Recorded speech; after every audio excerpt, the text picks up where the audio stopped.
किसी के पापा अपने बच्चों के लिए तोहफे लाते थे और एक बच्चा ऐसा भी था जो अपने अब्बा की कब्र से बस यही कहता, अब्बा मुझे पढ़ना है, स्कूल की फीस भेज दो।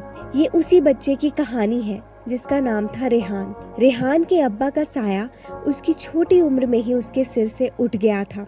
उसकी अम्मी अपाहिज थी, ज्यादा काम नहीं कर पाती थी। थोड़ी बहुत सिलाई बुनाई करके जो मिलता उसी से घर का चूल्हा जलता था। रेहान बस 8 साल का था। आस पड़ोस के छोटे मोटे काम कर देता तो लोग कभी कभी उसे 2-4 रुपए दे देते, लेकिन कई बार जब अम्मी बीमार पड़ जाती तो घर में खाने तक को तरसना पड़ता था। फिर भी रेहान के दिल में उम्मीद थी कि उसके अब्बा अभी भी उसे सुनते हैं। हर शाम वह अपने अब्बा की कब्र पर बैठकर अपनी छोटी छोटी तकलीफें कहता, अब्बा आज अम्मी कह रही थी कि पैसे नहीं मिले, खाना नहीं बनेगा। अब्बा मेरे जूते फट गए, अम्मी कहती है नए नहीं दिला सकती। उसकी हर तकलीफ जैसे मिट्टी से टकरा कर वापस आ जाती। एक दिन उसका दिल सचमुच टूट चुका था। वो कब्र से लिपट कर रो पड़ा, अब्बा आज मुझे स्कूल से निकाल दिया गया। प्रिंसिपल बोली फीस नहीं भरी, मुझे पढ़ना है अब्बा, प्लीज पैसे भेज दो। उस वक्त एक अजनबी वहीं से गुजर रहा था।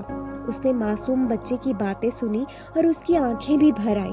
वो रेहान के पास आया और बोला, बेटा तुम्हारे अब्बा ने पैसे भेज दिए हैं, कल से तुम फिर स्कूल जाओगे और अब हर महीने तुम्हारी फीस स्कूल में पहुंच जाया करेगी, मन लगाकर पढ़ना। रेहान की आंखों में चमक लौट आई।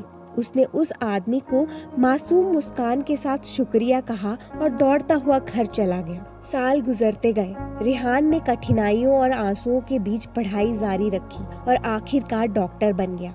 आज उसे मालूम था वो पैसे उसके अब्बा ने नहीं बल्कि उस नेक दिल अजनबी ने भेजे थे और अब वही रेहान हर बेसहारे की मदद करता था, क्योंकि उसने अपने बचपन में ही सीख लिया था एक छोटी सी मदद भी बड़ी उम्मीद बन जाती है और किसी अनाथ के चेहरे पर मुस्कान लौटा देती है। दोस्तों, कभी कभी हमारे छोटे से हाथ किसी और की जिंदगी का सबसे बड़ा सहारा बन जाते हैं। एक छोटी सी मदद किसी भूखे पेट को खाना दे सकती है, किसी अनाथ की आंखों से आंसू पोंछ सकती है और किसी बच्चे के सपने को उड़ान दे सकती है।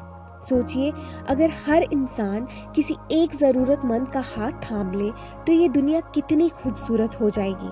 याद रखिए, नेकी का हाथ छोटा नहीं होता, उसका असर बहुत दूर तक जाता है। तो आइए हम सब मिलकर ठान लें, जहाँ भी किसी को मदद की जरूरत हो वहाँ इंसानियत जरूर पहुँचेगी। अगर आपको ये कहानी पसंद आई हो तो please like, share and subscribe जरूर कीजिएगा।